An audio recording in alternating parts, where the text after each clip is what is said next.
C'est parti pour la 4e campagne de vaccination contre le cancer du col de l'utérus chez les jeunes filles de 10 ans dans les districts du Golfe et de Tchamba où se déroule depuis 2015 la démonstration du vaccin pour la phase pilote du projet.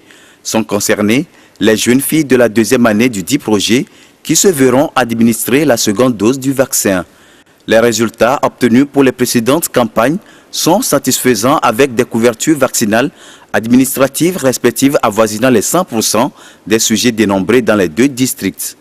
Auréolé de cette réussite, le ministre de la Santé et de la Protection sociale en appelle à la mobilisation générale pour que cette nouvelle campagne atteigne les objectifs fixés. Seul, on peut aller vite, mais pour aller loin, il faut être ensemble.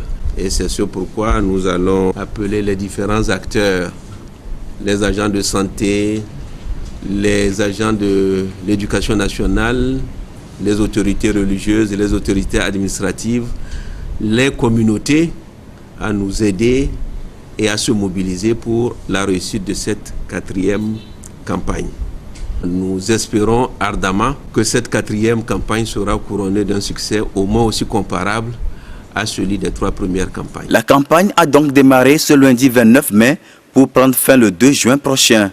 Le Togo se prépare en effet à étendre la vaccination contre le virus du papillome humain à l'échelle nationale en 2018.